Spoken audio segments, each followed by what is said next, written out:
खुदावंद खुदा जो है और जो था और जो आने वाला है, यानी कादिर मुतलक फरमाता है कि मैं अल्फ़ा और ओमेगा हूँ। उस जिंदा खुदा के पाक और मुबारक नाम में आप सबकी सलामती हो।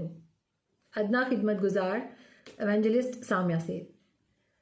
मेरे अजीज़ों, मैं खुदा की शुक्रगुजार हूँ कि आज उसने मुझे फिर ये मौका दिया कि मैं आपके साथ खुदा के ज़िंदा कलाम की सच्चाइयों को बयान कर सकूँ। और मेरे अजीज़ों, खुदा ने इस साल में मेरे दिल में ये बात डाली कि मैं आपके साथ मसीही ख़ानदानी ज़िंदगी के ताल्लुक़ से खुदा के कलाम के हिस्सा को शेयर किया करूँ।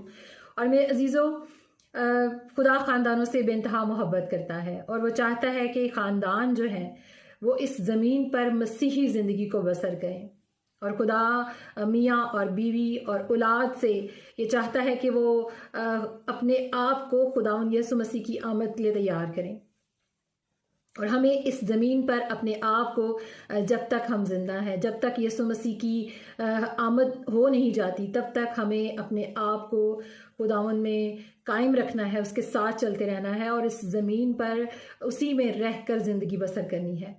और मेरे अजीज़ों, खुदा जो है वो ख़ानदानों से प्यार करता है और इसीलिए खुदा ने मेरे दिल में ये बात डाली ताकि ख़ानदान जो है वो मज़बूत हो, ख़ानदान जो है मियाँ और बीवी जो हैं वो तैयार हों। और लास्ट वीडियो में मैंने आपके साथ खुदा के ज़िंदा कलाम मुक़द्दस में से खुदा के बंदा जो पुराने अहदनामा में यशवा के ताल्लुक़ से ये बात बयान की कि यशवा जो है जो खुदा का बंदा है, उसने कहा कि रही मेरी और मेरे घराने की बात तो हम खुदावन ही की परस्तिश करेंगे। और मेरे अजीज़ों, जब हम इस बात का फ़ैसला करते हैं कि हम खुदावन ही की परस्तिश करें तो इस फ़ैसले को करने के लिए हमें आगे बढ़ने के लिए हमें अपनी मसीही ज़िंदगी को बसर करने के लिए चंद इक़दाम करने पड़ते हैं। हमें बहुत से ऐसे इक़दामात करने पड़ते हैं, हमें बहुत से ऐसे स्टेप्स लेने पड़ते हैं ताकि हम अपनी ज़िंदगी को लायक तौर से इस ज़मीन पर बसर कर सकें। और मेरे अजीज़ों, उसी बात को मैं आपके साथ जारी रखते हुए मैं उस बात को फिर से आपके साथ रिपीट करूंगी कि यशवा ने जब सिकम के मकाम पर बनी इसराइल कौम से बात की और वहाँ पर खुदा ने जो कुछ उनकी ज़िंदगियों में काम किए थे, यशवा ने वो सारी बातों को दोहराया। और वहाँ पर यशवा ने बनी इसराइल कौम से कहा कि खुदा ने जब कनान में से तुम्हारे बाप इब्राहिम को बुलाया और कनान में से जब खुदा ने उसे निकाला और फिर खुदा ने जब उसे बरकत दी और उसे उसका बेटा उसे औलाद दी, इसहाक दिया, और फिर वहाँ से इसहाक और उसके आगे से सारी उसकी औलाद और यकूब और उसका सारा घराना जो है जब वो मिस्र में पहुँच गए और वहाँ पर किस तरह से खुदा ने उन्हें गुलामी में से निकाला और खुदा ने अपने बंदा मूसा को भेजा ताकि वो उन्हें गुलामी में से निकाल सके। और इस तरह से खुदा ने किस तरह उनकी ज़िंदगी में बड़े बड़े काम किए। और तब यशवा ने सब लोगों से वो सारी बातें उन्हें याद करवाई कि खुदा ने उनकी ज़िंदगी में कैसे बड़े बड़े काम किए हैं।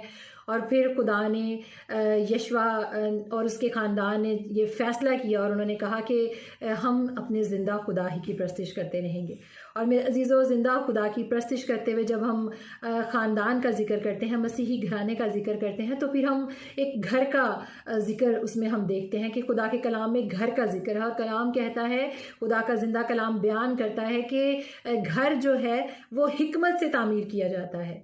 और मेरे अजीज़ों, घर जब हिकमत से तामीर किया जाता है तो वो घर इंसानी हिकमत से तामीर नहीं हो सकता। हमारा घर, हमारा ख़ानदान जो मसीही किस तरह से बन सकता है, वो सिर्फ जिंदा खुदा के कलाम की रहनुमाई से, खुदा की हिकमत से।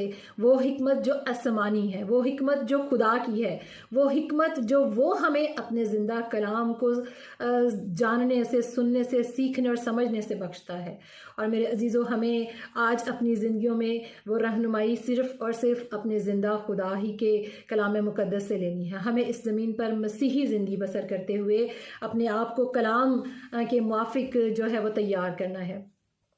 और जब हम ख़ानदान का जिक्र करते हैं, घर का जिक्र करते हैं, तो उसमें सबसे पहले जो जिक्र माँ और बाप का जो है वो किया जाता है। तो आज जिस माँ के ताल्लुक़ से मैं आपके साथ बयान करूँगी और हम खुदा के कलाम मुक़द्दस में एक ऐसे ख़ानदान पर गौर करेंगे जो एक ऐसा घराना जो कि ऐसे घराने में एक माँ के किरदार पर गौर करेंगे कि वो कैसी माँ थी और उसने किस तरह से अपने आप को खुदा के लिए, उसके काम के लिए जो है वो पेश किया, और उसने उसका किरदार बाइबल मुकद्दस में उसके बारे में क्या बयान करता है।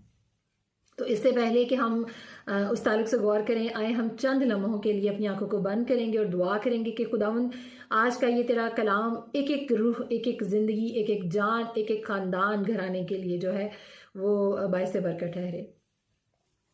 जलाल से भरे हुए खुदावंद, हम तेरा शुक्र अदा करते हैं, हम तेरी तारीफ़ और तेरी सताइश और तेरी तमजीद करते हैं।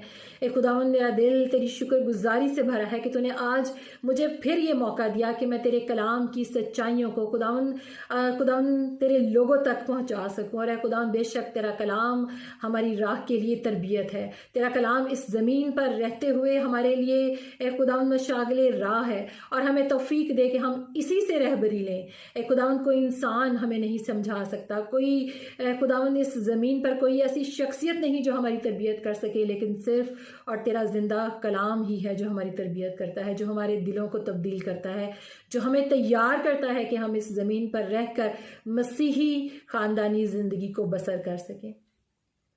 खुदावंद, वो बोझ जो तूने मेरे दिल में डाला है ये तेरी रूह की मर्जी से है। खुदावंद, ख़ानदान और ज़िंदगियाँ, घराने, बाप और माँ और औलाद तैयार हो ताकि वो तेरी बादशाहत में खुदावंद दाखिल हो सकें।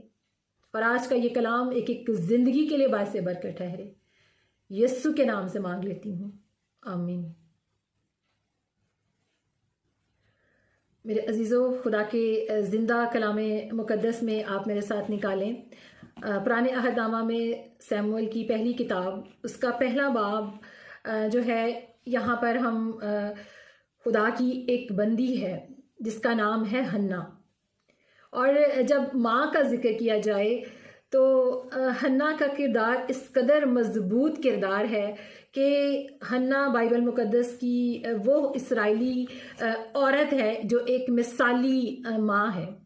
कलाम मुकद्दस में हन्ना की मिसाल इंतहाई खूबसूरत हमें नज़र आती है कि वो किस तरह से उसने अपने आप को, अपने ईमान में आगे बढ़ी, और किस तरह से उसने अपनी ज़िंदगी को खुदा के, अपने मसाइल को, अपनी मुश्किलात को सिर्फ ज़िंदा खुदा ही के सामने जो है उसने बयान किया। और उसने खुदा से दुआ मांगी, और फिर खुदा से जब उसने दुआ मांगी और खुदा से उसने मांगा तो हम देखते हैं कि खुदा ने उसकी ज़िंदगी में एक बड़ा काम किया। और आप सब इस स्टोरी से वाकिफ़ हैं, बहुत से लोग इस स्टोरी को जानते हैं, शायद कुछ नहीं भी जानते होंगे, लेकिन ज़्यादातर मैं इस बात पर ईमान रखती हूँ कि बहुत से लोग इस स्टोरी को जानते होंगे कि कलाम मुकद्दस में कलाम के हिस्से में ये बात लिखी है। और हन्ना के ताल्लुक से कलाम में लिखा है कि हन्ना वो औरत है जिसने खुदा से बेटा मांगा। और पुराने अहदनामा में मेरे अजीज़ों ये वो पहली औरत की दुआ है जो कलाम मुकद्दस में बयान की गई है। और इस औरत के बारे में बताया गया है, खुदा का कलाम बताता है कि ये वो औरत है जिसने ईमान से आगे बढ़ी और इसने खुदा से मांगा। अगर मैं इस सारी स्टोरी को आपके साथ बयान नहीं करूँगी। इस स्टोरी में से मैं जब इस स्टोरी को पढ़ रही थी, जब मैं इस ताल्लुक से सोच रही थी कि खुदावंद तेरी क्या मर्ज़ी है कि मैं तेरे कलाम के कौन सा हिस्सा शेयर करूँ, तो मेरे अजीज़ों खुदा ने मेरे दिल में हन्ना के ताल्लुक से डाला। और हन्ना के ताल्लुक से आपने खुद सैमुअल जो की किताब, जो उसका पहला दूसरा बाब, आप इस सारे इसके पहले अबवाब में आप हन्ना के ताल्लुक से और उसकी सारी ज़िंदगी के ताल्लुक से आप पढ़ सकते हैं, आप सीख सकते हैं। लेकिन मैं आपके साथ ये सारा हवाला नहीं पढ़ूंगी। मैं आपको इसमें से जो मैंने इसके किरदार में से जो बातें खुदा ने मेरे दिल में डाली कि मैं आपके साथ शेयर करूं, मैं आपके साथ इसमें से 4 पॉइंट्स को मैं आपके साथ शेयर करूंगी। जो 4 पॉइंट्स मैंने खुदा ने मेरे दिल में डाले और मैंने इसमें से सीखे, वो है कि हन्ना जो थी, जो खुदा ने उसमें हन्ना ने एक इसमें बड़ी वाज़िया, जो हम देखते हैं कि हन्ना ने बड़ी वाज़िया जो है वो दुआ की। पहला पॉइंट जो मैं आपके साथ शेयर करूंगी वो ये है कि हन्ना ने बड़ी वाज़िया दुआ की। दूसरा पॉइंट जो मैं आपके साथ शेयर करूंगी कि मजबूत इरादा। और तीसरा पॉइंट जिसमें मैं आपके साथ शेयर करूंगी कि शोहर का साथ। और चौथा पॉइंट जो मैं आपके साथ शेयर करूंगी वो ख़राब माहौल का सामना। ये 4 पॉइंट्स जो मैंने जब इसमें से पढ़ रही थी तो ये मेरे सामने आए और ये पॉइंट्स के ताल्लुक से मैं आपके साथ शेयर करूँगी और इसी पॉइंट्स पर हम गौर करते हुए आगे बढ़ेंगे। और मेरे अजीज़ों, हन्ना जो थी वो एक ऐसी माँ है जिसने खुदा से मांगा और खुदा ने उसकी मुराद को क्या किया, पूरा किया। हन्ना ने खुदा से जब वो परेशान थी, जब वो दुख की हालत में थी, जब वो उदास थी, तो वो किसी इंसान के पास नहीं गई, वो किसी शख्सियत के पास नहीं गई, किसी भी इंसान के पीछे नहीं भागी या किसी इंसानों में कि कोई मुझे ऐसा मिल जाए जिसके पास मैं जाऊं और मुझे बेटा मिल जाए। मेरे अजीज़ों, खुदा का कलाम बयान करता है कि वो सिर्फ़ और सिर्फ ज़िंदा खुदा के पीछे गई, वो सिर्फ़ और सिर्फ ज़िंदा खुदा के कदमों में झुकी और उसने ज़िंदा खुदा के कदमों में झुककर उसने खुदा से बेटा मांगा। और मेरे अजीज़ों, कलाम में लिखा है कि उसने बड़ी वाज़िया दुआ की। उसने क्या कहा खुदा से? उसने कहा कि सो वो खुदावन के हुज़ूर दुआ करने और ज़ार ज़ार रोने लगी। मेरे अजीज़ों, हन्ना खुदा के हुज़ूरी में गई, उसने अपनी परेशानी, अपनी तकलीफ़, अपना दुख, अपना ज़िंदगी का खुदा के सामने बयान किया। उसने अपने आप को खुदा के सामने पेश किया, क्योंकि ये औरत ज़िंदा खुदा पर ईमान रखने वाली थी। उसका ये अमल, उसका ये एक्ट जो है कि वो खुदा की हजूरी में जाकर ज़ार ज़ार रोने लगी, ये इस बात को जाहिर करता है कि उसका भरोसा, उसका ईमान खुदा पर है और वो खुदा के साथ चलने वाली खातून है। वो इस्राएली औरत है और वो खुदा पर भरोसा रखती है और वो ज़िंदा खुदा को जानती है और वो इस बात पर ईमान रखती है कि वो ज़िंदा खुदा ही है जो उसकी ज़िंदगी में उसे हर एक नेमत और बरकत से नवाज सकता है। और जो उसकी ज़िंदगी में कमी है, वो औलाद की सूरत में जो उसकी ज़िंदगी में कमी है, वो सिर्फ ज़िंदा खुदा ही जो है वो उसकी पूरी कर सकता है। और मेरे अजीज़ों, जब हम इस बात पर गौर करते हैं तो कलाम मुकद्दस में हम देखते हैं कि उसने जब खुदा से बात की तो उसने खुदा से कहा कि अपनी लौंडी को फरामोश ना कर, और फिर उसने कहा कि खुदावन अपनी लौंडी को फर्जंदे नरीना बख्शे तो मैं उसे ज़िंदगी भर के लिए खुदावन को नज़र कर दूंगी। मेरे अजीज़ों, जब वो खुदा से दुआ कर रही थी, जब वो खुदा के सामने रो रही थी, जब वो खुदा से इल्तिजा कर रही थी, तो अगर आप खुदा के कलाम के हिस्सा पर गौर करें तो यहाँ पर उसने अपने आप को 3 बार लौंडी कहा।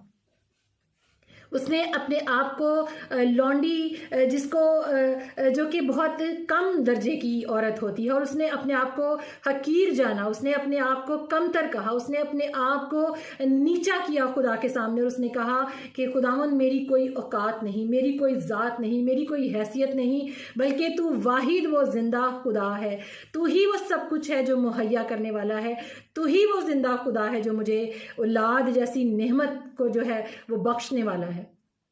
और उसका अपने आप को लौंडी कहना अपने आप को नीचा दिखाने को जाहिर करता है। उसका अपने आप को लौंडी कहना अपने आप को खुदा के सामने झुकने को जाहिर करता है। उसका अपने आप को लौंडी कहना कि खुदावन, मेरी कोई औकात नहीं, मेरी कोई हैसियत नहीं, मैं इस लायक नहीं कि मैं तेरे कदमों में आ सकूं, मैं इस काबिल नहीं, लेकिन ये खुदावन तेरी ही ज़ात है जो मुझे सब कुछ क्या कर सकती है, मुहैया कर सकती है। मेरे अजीज़ों, उसकी दुआ बड़ी वाज़िया है। हम इसमें देखते हैं कि उसने वाज़िया तौर पर खुदा से बेटा मांगा। उसने कहा कि खुदावन मुझे बेटा दे, और फिर उसके साथ जब उसने खुदा से बेटा मांगा तो हम देखते हैं कि उसकी दुआ का मकसद जो हम इसमें देखते हैं मेरे अजीज़ों, वो किसी को नीचा दिखाना नहीं, वो किसी की दिल आज़ारी करना नहीं, वो किसी को अपने सामने झुकाना नहीं, बल्कि हकीकत में उसने अपने आप को, अपनी ज़िंदगी को खुदा के लिए पेश किया हुआ था। और फिर जब वो खुदा से मांगती है तो फिर उसने ये वादा खुदा से किया, उसने कहा कि मैं खुदावन अपना बेटा ज़िंदगी भर के लिए मैं क्या करूँगी, तुझे दे दूँगी, तेरे लिए पेश कर दूँगी। और उसने खुदा के साथ ये वादा भी किया। यहाँ पर हम देखते हैं कि उसने खुदा से वाज़िया दुआ की, और फिर दूसरा पॉइंट जो हम उसमें देखते हैं कि उसने एक मजबूत फैसला किया। मेरे अजीज़ों, इस दूसरे पॉइंट में हम देखते हैं कि उसने खुदा की हजूरी में जाकर खुदा से उसने कहा कि खुदावंद मैं वो अपना बेटा तुझे दूंगी। ये हमें उसके साथ खुदा के साथ वादा नज़र आता है कि वो खुदा से एक वादा भी करती है और कहती है कि खुदावंद और उस तरह उसके सर पर कभी ना फिरे, यानी कि उसने खुदा के साथ एक कमिटमेंट की, उसने खुदा के सामने एक अहद बांधा और उसने कहा कि खुदावन तू मेरी ज़िंदगी की नेमतों और बरकतों को देने वाला है और औलाद भी जो मुझे देगा वो मेरी नहीं, हकीकत में खुदावन वो तेरी है। और उसने कहा कि खुदावन औलाद का हकीकी मालिक जो है वो तू है और माँ होते हुए वो सिर्फ उसकी मुख्तार है। और उसने अपनी औलाद को जो है वो भी उसने कहा कि खुदावन वो तू ही ने मुझे दी है और मैं तुझी को वो औलाद जो है वो अपनी पेश करूँगी, तुझी को दूंगी, तेरे ही लिए उसे मखसूस करूँगी। और मेरे अजीज़ों, उसने हन्ना ने उसका नाम जो है वो सैमुअल रखा और सैमुअल के नाम का मतलब भी ये है कि मैंने खुदा से मांगा, और उसने सैमुअल को खुदा से मांगा। और मेरे अजीज़ों, हर एक औरत जिसको खुदा औलाद बख्शता है वो हकीकत में किसी इंसान की काविश से नहीं, वो किसी इंसान की मदद से नहीं, या किसी पास्टर की दुआ से नहीं, या किसी शख्स की नहीं, बल्कि हकीकत में वो जिंदा खुदा की तरफ से। बेशक हम बहुत सी खुदा के खादमों की दुआओं के वसीला से हम बहुत सी बरकतें खुदा से लेते हैं, लेकिन हकीकत में वो खादम सिर्फ हमारे लिए दुआ करते हैं, वो पीछे जो बरकत देने वाला है वो जिंदा खुदा है। वो है जो हमें बरकतों से नवाजता है। कोई इंसान, कोई खादम, कोई पास्टर, कोई एवेंजलिस्ट, कोई रसूल, कोई नबी हमें बरकत नहीं दे सकता जब तक जिंदा खुदा की तरफ से वो बरकत हमारे लिए जारी ना हो। और मेरे अजीज़ों, खुदा ने उसकी ज़िंदगी में एक बहुत बड़ा काम किया और खुदा ने उसे बेटा दिया। और मेरे अजीज़ों, हम देखते हैं कि औलाद जो है, आमतौर पर कहा जाता है कि माँ जो है वो पहली दरसगाह होती है औलाद की, और औलाद जो है वो अपनी माँ से सीखता है। पहली बार वो अपनी माँ से बोलना, अपनी माँ से बात करना जो है वो सीखता है। और मेरे अजीज़ों, यहाँ पर हम देखते हैं कि हन्ना ने मजबूत माँ होते हुए एक मजबूत फैसला किया। उसने एक ऐसा स्ट्रांग डिसीजन लिया, उसने कहा कि मैं अपनी औलाद को खुदावन के लिए पेश करती हूँ। मेरे अजीज़ों, आज हमें भी ऐसे मजबूत फैसले करने की ज़रूरत है। आपकी चाहे एक बेटा है, चाहे दो है, चाहे आपके पास आपकी औलाद 4 है, 5 है, या खुदा ने आपको 2 बेटे बेटियां दिए हैं, जितने भी बेटा है या बेटी है, आप अपनी पूरी की पूरी सारी औलाद को खुदावन के लिए पेश करें और खुदा से कहें कि खुदावन ये मेरी नहीं बल्कि तेरी दी हुई औलाद है, और आप अपनी औलाद को ईमान से खुदा से मांग लें तो कभी आपकी औलाद को शैतान जो है वो चुरा नहीं सकता।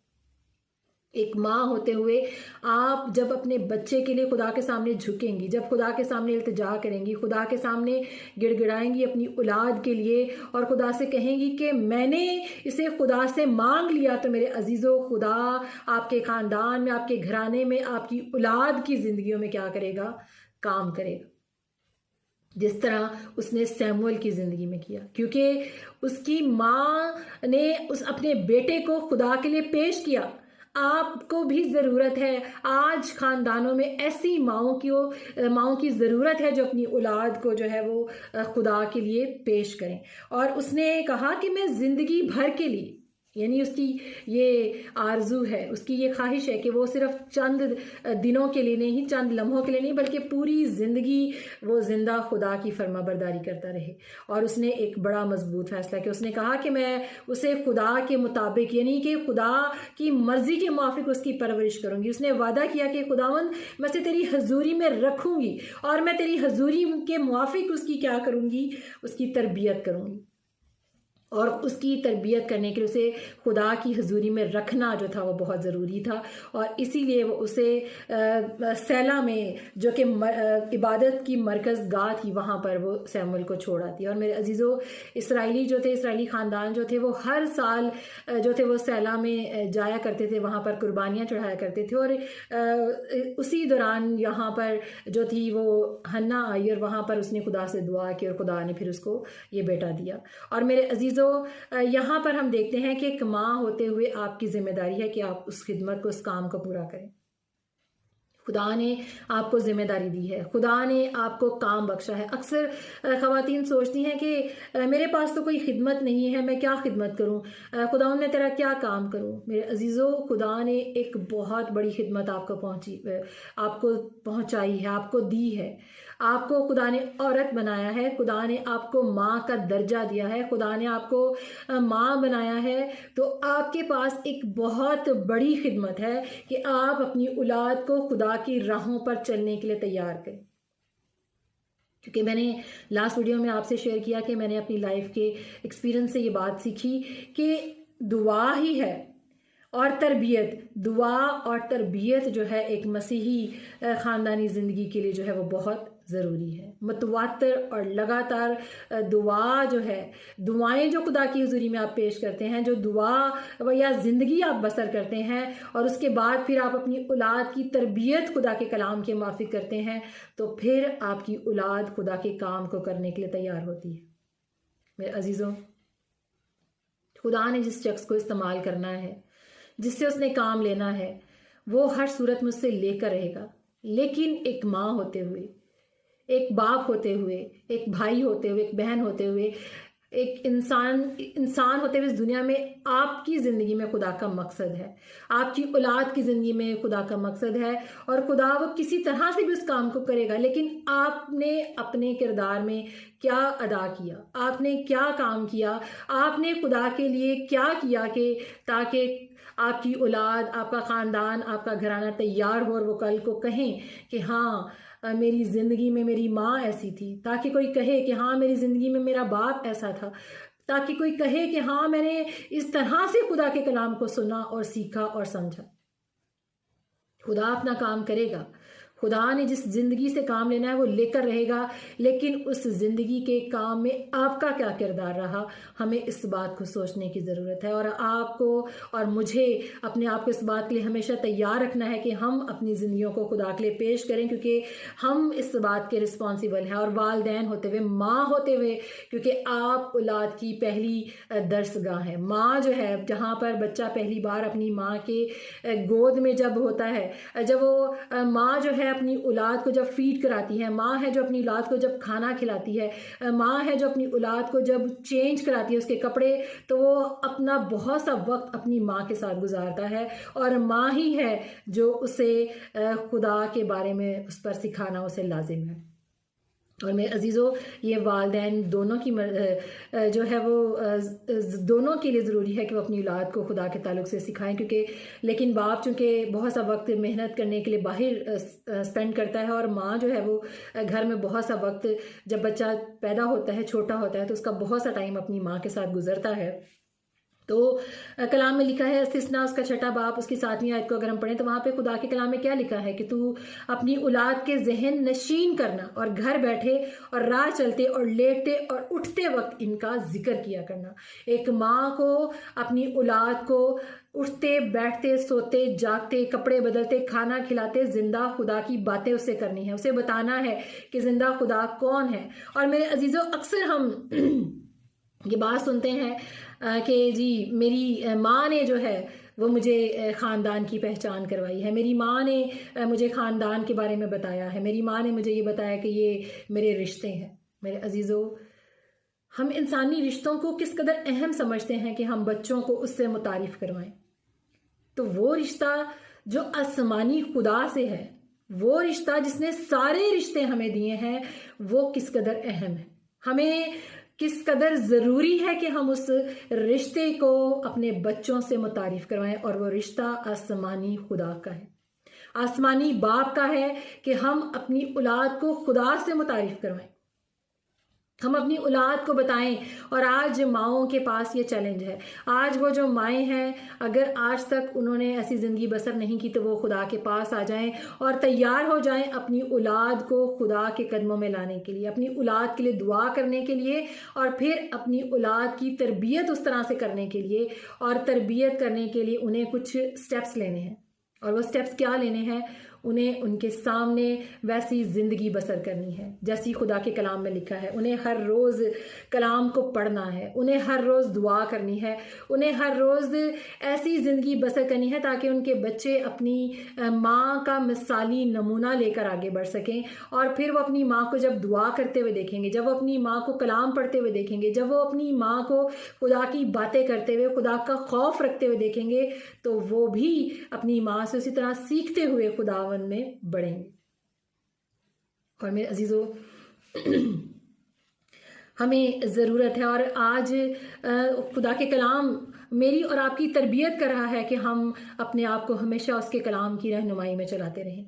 और मेरे अजीज़ों, जहाँ हम इस बात को देखते हैं कि जो साइंस है वो इस बात को ज़ाहिर करती है, मेडिकल साइंस में ये बात है कि साबित करती है कि बच्चा जो है वो माँ के बातन ही में, माँ के रहम ही में जो है वो माँ को पहचानता है, माँ की आवाज़ को सुनता है, इर्द गिर्द के माहौल को सुनता है। और हम बाइबल भी इस बात को प्रूफ करती है। सबसे पहले तो बाइबल इस बात को प्रूफ करती है, उसके बाद जो है वो साइंस भी इस बात को प्रूफ करती है। और बाइबल में अगर हम देखें, हम नए अहदनामा में जब हम अलिशबा और मरियम की मुलाकात जब हम देखते हैं, तो वहाँ पर मेरे अजीज़ों, लुका की अंजील में आप मेरे साथ निकालें, लुका की अंजील में हम पढ़ें, जब मरियम और अलिशबा की जब मुलाकात हुई तो वहाँ पर क्या वाक़या पेश आया। वहाँ पर हम देखते हैं लुका की अंजील में हम इस बात को देखते हैं।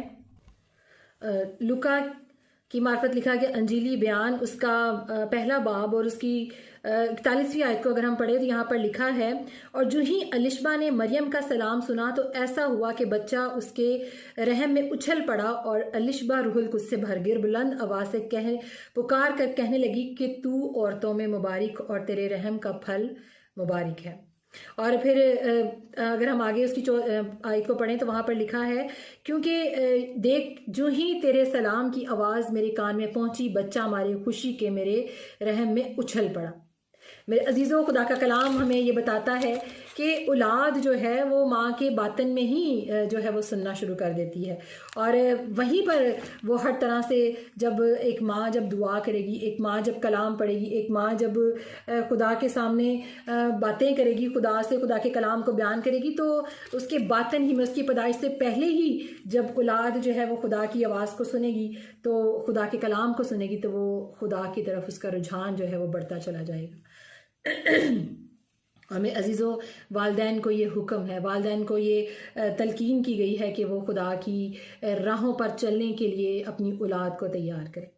और मेरे अजीज़ों, अभी मैंने आपके साथ जो है वो 2 पॉइंट्स शेयर किए हैं, और वीडियो काफ़ी लेंथी हो सकती है अगर मैंने आपके साथ 4 पॉइंट्स को शेयर किया, तो मैं यहीं पर इस वीडियो को जो है वो ख़त्म करूँगी, क्योंकि इसका वो मैं अगली वीडियो में आपके साथ शेयर करूँगी। और मेरी दरख्वास्त है कि तमाम लोगों से कि वो मेरे साथ जुड़े रहें, ताकि हम तमाम जो अजीज़ हैं वो अपनी बेटियों के साथ, अपनी बहनों के साथ, अपनी माँओं के साथ जो है खुदा के कलाम को, इस हिस्सा को शेयर करें। और अगली आने वाली वीडियोस में इसी तरह मैं आपके साथ खुदा के कलाम को, खुदा के ज़िंदा कलाम की सच्चाइयों को, जो कि मसीही ख़ानदानी ज़िंदगी के ताल्लुक़ से मैं आपके साथ बयान करूँगी। और आखिर में मैं आप सबसे यही कहूँगी जो मैं हमेशा कहती हूँ, कि this world is not our home. God's warrior, disciples and believers, get ready, be faithful and be strong. God bless you all.